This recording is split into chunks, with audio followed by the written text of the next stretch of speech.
بسم اللہ الرحمن الرحیم نحمدہ و نصلی علی رسولہ الکریم۔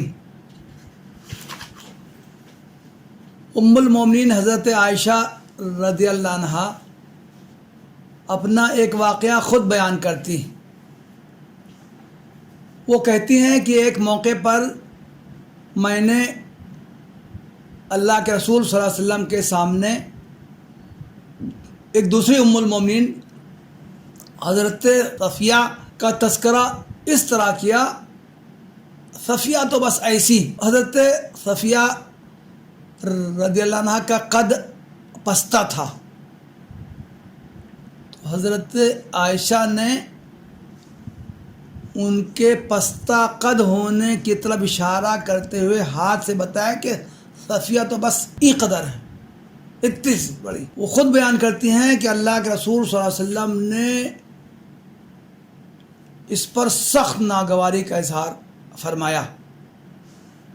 آپ نے ارشاد فرمایا، یا عائشہ لقد قلت کلمۃ لو مزجت بماء البحر لمزجت، تم نے تو ایسی بات کہہ دی ہے کہ اگر اسے سمندر کے پانی میں ملا دیا جائے تو سمندر کا پانی بھی کڑوا ہو جائے۔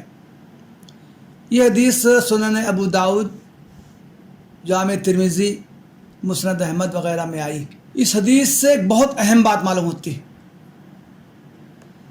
ہم سب جانتے ہیں کہ اللہ کے رسول صلی اللہ علیہ وسلم کو ام المومنین حضرت عائشہ رضی اللہ عنہ سے غیر معمولی محبت تھی۔ حضرت عائشہ بھی اللہ کے رسول سے بہت زیادہ محبت کرتی تھیں۔ دونوں کے درمیان انتہائی قریبی تعلق، محبت کے بہت سے واقعات احادیث کی کتابوں میں منقول ہیں۔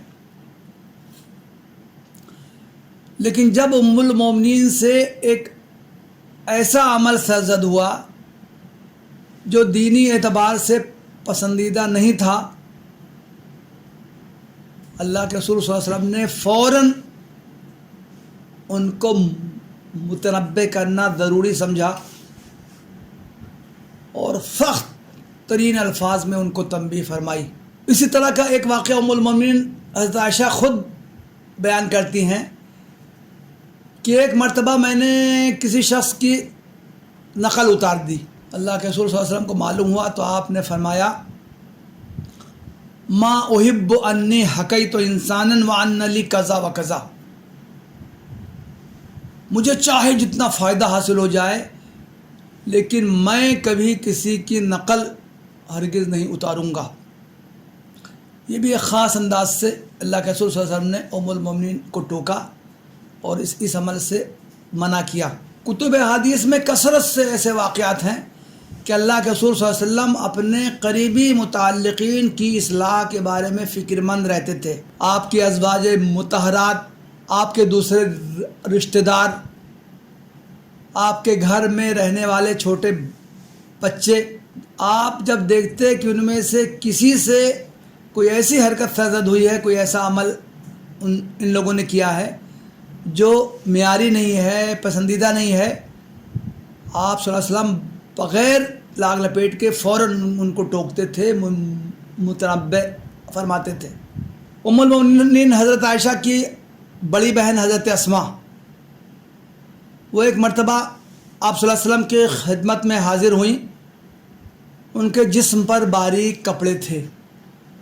اللہ کے رسول صلی اللہ علیہ وسلم نے فوراً ان کی طرف سے اپنا منہ پھیر لیا اور ان کو فرمایا، یا اسماء ان المرأة اذا بلغت المحیض لم تصلح ان یرى منها الا کذا و کذا، اے اسماء، لڑکی جب بالغ ہو جائے تو اس کے فلاں فلاں اعضاء کے علاوہ، آپ نے ہاتھ اور چہرے کی طرف اشارہ کیا اور بتایا کہ ان اعضاء کے علاوہ اس کے جسم کا کوئی حصہ دوسروں کے سامنے نہیں دکھائی دینا چاہیے۔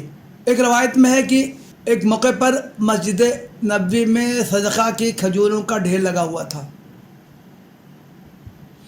اللہ کے رسول صلی اللہ علیہ وسلم کے نواسے حضرت حسن ابن علی رضی اللہ عنہ نے اس میں سے ایک کھجور اٹھا کر اپنے منہ میں رکھ لی۔ اللہ کے رسول صلی اللہ علیہ وسلم نے دیکھا فوراً وہ کھجور منہ سے اگلوا لی. فرمایا کخ کخ ارم بہا اما علمت انا ناکل صدقہ، تھو تھو اسے پھینکو، کیا تمہیں نہیں معلوم کہ ہم صدقہ نہیں کھاتے؟ یہ صحیح مسلم کی حدیث ہے. ایک حدیث میں ہے کہ فتح مکہ کے موقع پر قبیلہ مخزوم کی ایک عورت نے چوری کی. ہم سب جانتے ہیں کہ چوری کی سزا اسلام میں ہاتھ کاٹ دینا ہے. قبیلہ مخزوم ایک معزز قبیلہ تھا. حضرت خالد ابن ولید اور دوسرے بڑے بڑے صحابہ کا تعلق اس قبیلے سے تھا. قریش کو فکر ہوئی کہ اگر یہ سزا چوری کی ہاتھ کاٹا جانا ہے، یہ سزا نافذ ہوئی تو اس قبیلے کی تو بہت بدنامی ہو جائے گی، اس کی ناک کٹ جائے گی کہ اس قبیلے کے ایک فرد نے چوری کی جس کے جرم میں اس کا ہاتھ کاٹ دیا گیا. لوگوں نے سوچا کہ کسی طرح اس سزا کو روکنے کی کوشش کرنی چاہیے. اللہ کے رسول صلی اللہ علیہ وسلم کی خدمت میں سفارش کروائی جائے کہ آپ کوئی دوسری سزا دے دیں لیکن یہ سزا نہ دیں ہاتھ کاٹا جانے کی.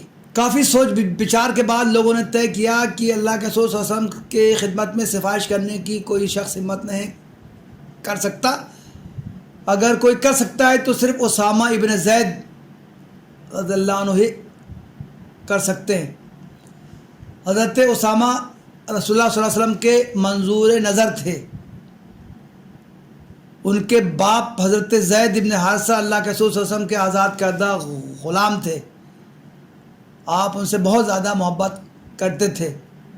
حضرت اسامہ کو آپ نے گود کھلایا تھا، ان سے بھی آپ بہت زیادہ محبت کرتے تھے، بہت زیادہ وہ آپ کے چاہتے تھے.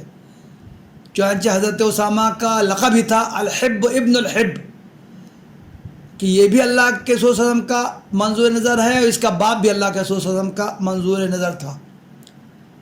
حضرت اسامہ خدمت نبی میں حاضر ہوئے. بہت انہوں نے ہمت کی اور اللہ کے رسول صلی اللہ علیہ وسلم کے سامنے عرض مدعا کی کہ قریش کے لوگ یہ چاہتے ہیں کہ عورت نے جو چوری کا جرم کیا ہے اس کو ہاتھ کاٹنے کی سزا نہ دی جائے بلکہ اور کوئی ہلکے پھلکی سزا دے دی جائے. اللہ کے رسول صلی اللہ علیہ وسلم نے حضرت اسامہ کو بہت سخت الفاظ میں تنبیہ کی. اس کا اندازہ ان الفاظ سے لگایا جا سکتا ہے کہ آپ نے فرمایا اتشفع فی حد من حدود اللہ، کیا تمہاری ہمت ہو گئی کہ تم اللہ تعالیٰ کے حدود میں سے کسی حد کو نافذ نہ کرنے کے معاملے میں سفارش کرنے آئے ہو؟ روایت میں تفصیل ہے کہ اللہ کے رسول نے بعد میں صحابہ کو جمع کیا، ان کے سامنے خطبہ دیا کہ پچھلی قومیں اسی وجہ سے ہلاک کی گئی کہ جب وہ کوئی سماج کا معزز فرد کوئی جرم کرتا تھا تو اس کو سزا نہیں دیتے تھے، اور جب کوئی سماجی حیثیت سے کمتر شخص جرم کرتا تھا تو اس کو سزا دیتے تھے. حضرت عمرو بن ابی سلمہ چھوٹے سے تھے، بچے تھے، اللہ کے رسول صلی اللہ علیہ وسلم کے گھر میں رہتے تھے. حضرت ام سلمہ کے وہ لڑکے تھے حضرت ابو سلمہ سے. ایک مرتبہ وہ اللہ کے رسول صلی اللہ علیہ وسلم کے ساتھ وہ پلیٹ میں کھانا کھا رہے تھے، ان کا ہاتھ ادھر ادھر بھٹک رہا تھا. اللہ کے رسول صلی اللہ علیہ وسلم نے فوراً ان کو تنبیہ فرمائی، یا غلام کل بیمینک و کل مما یلیک، بچے اپنے سامنے سے کھاؤ، اپنے دائیں ہاتھ سے کھاؤ. ان واقعات سے ہم اندازہ لگا سکتے ہیں کہ اللہ کے رسول صلی اللہ علیہ وسلم اپنے قریبی متعلقین کی دینی اور اخلاقی تربیت کے لیے ہمہ وقت تیار رہتے تھے. ام المومنین حضرت عائشہ آپ کے چہیتی زوجہ تھیں، حضرت اسماء آپ کے قریبی رشتہ دار تھیں، یہ حضرت حسن، حضرت اسامہ، حضرت عمرو بن ابی سلمہ، یہ سب بچے تھے، آپ کے زیر تربیت رہتے تھے. ان سب سے آپ کو بڑی زیادہ محبت رہتی تھی، لیکن اس کے باوجود بھی جب ان کی طرف سے کوئی ایسی حرکت کا صدور ہوتا تھا جو کہ غیر اخلاقی ہوتی تھی یا ناپسندیدہ ہوتی تھی تو آپ فوراً ان کی تنبیہ کرتے تھے اور صحیح بات کی طرف ان کی رہنمائی کرتے تھے. اللہ کے رسول صلی اللہ علیہ وسلم کا یہ سوا ہمارے سامنے یہ راہ روشن کرتا ہے کہ ہم بھی اپنے قریبی متعلقین کی تربیت سے غافل نہ ہوں، ان سے ہماری محبت، ان کی اصلاح و تربیت کی راہ میں حائل نہ ہو۔ ہمیں اپنا جائزہ لینا چاہیے کہ کیا ہم یہ ذمہ داری ادا کر رہے ہیں۔ وآخر دعوانا ان الحمدللہ رب العالمین۔